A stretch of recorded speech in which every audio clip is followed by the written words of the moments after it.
TV channel पर चल रही ये ब्रेकिंग देखिए, सरकार ने रिकॉर्ड तोड़ दिया। जीएसटी कलेक्शन ने पिछले 5 साल का रिकॉर्ड ध्वस्त कर दिया। आंकड़े ऐसे हैं कि जैसे देश में सब कुछ ठीक चल रहा हो। सरकारी खजाने में पूरे 1.51 लाख करोड़ रुपए की जीएसटी अगुवाई हुई है। खबरें चल रही है कि विकास की रफ्तार तेज है, टैक्स बेस बढ़ा है, डिजिटल इंडिया सफल हो गया है। लेकिन जरा रुकिए, अब हम वो सवाल पूछते हैं जो कोई एंकर नहीं पूछ रहा है। जब सरकार के पास इतना पैसा आ गया है तो आम आदमी का क्या आपने देखा कि आपकी जेब कितनी पतली हो गई है?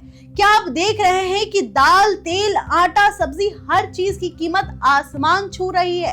क्या आपने महसूस किया कि स्कूल की फीस से लेकर मोबाइल रिचार्ज तक सब कुछ महंगा हो गया है? सरकार ने 2023-24 में अब तक का सबसे ज्यादा टैक्स वसूला है। जीएसटी मतलब वस्तु एवं सेवा कर, जिसे हर आम आदमी हर दिन चुका रहा है। आप चाय पीते हैं, जीएसटी, मोबाइल रिचार्ज करवाते हैं, जीएसटी, जूता लेते हैं, कपड़ा खरीदते हैं, जीएसटी, शादी करते हैं, जीएसटी, मरते हैं तो क्रियाक्रम तक में जीएसटी। और फिर सरकार कहती है कि देखो हमने रिकॉर्ड बना दिया है। अरे भैया, रिकॉर्ड तो तब बनता है जब जनता को राहत मिलती है, जब सिलेंडर सस्ता होता है, जब दूध 70 के बजाय 40 में मिलता, जब ईएमआई पर ब्याज कम होता, जब पेट्रोल डीजल की कीमतें घटती। लेकिन हुआ क्या? आपके ऊपर टैक्स का बोझ बढ़ता गया और सरकार के खजाने का पेट भी बढ़ता गया। और अब सरकार तालियां बजवा रही है कि देखो वाह, हमने कितना जीएसटी वसूला है। किसकी जेब से वसूला है ये क्यों नहीं बताते?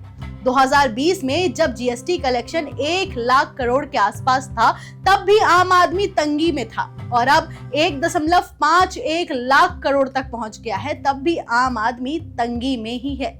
मतलब टैक्स वसूली बढ़ी है पर महंगाई भी बढ़ी है।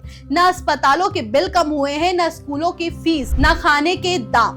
फायदा सिर्फ सिस्टम को मिला है, आम जनता को नहीं। आइए आपको बताते हैं कि आखिर सरकार की ओर से किस तरह के आंकड़े जारी किए गए हैं। एक बार ग्राफिक्स के थ्रू समझिए।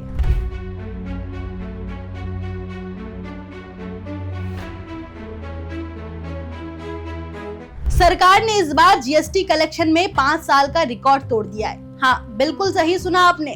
वित्त वर्ष 2024-25 में कुल ग्रॉस जीएसटी संग्रह 22.08 लाख करोड़ रहा, जो कि 2020-21 में 11.37 लाख करोड़ से लगभग दोगुना है।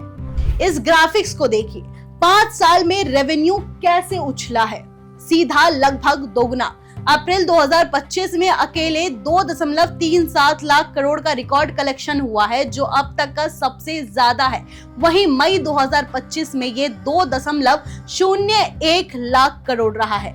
अब monthly average collection 1.84 lakh crore तक पहुंच चुका है। अब जरा इन आंकड़ों को देखिए और सोचिए, 2017 में जहां सिर्फ 65 lakh GST registered tax payer थे, आज वो संख्या 1.51 करोड़ से के पार है, यानी लगभग 2.5। और इसका मतलब है कि अब तक छोटे व्यापारी से लेकर बड़े कारोबारी तक टैक्स नेट में आ चुके हैं। सरकार ने ई इनवॉइसिंग, ई वे बिल और फेक बिल डिटेक्शन सिस्टम के जरिए टैक्स चोरी पर लगाम तो कसी है। लेकिन सवाल ये नहीं है कि कलेक्शन कितना बढ़ा है, असली सवाल ये है कि ये पैसा कहाँ जा रहा है।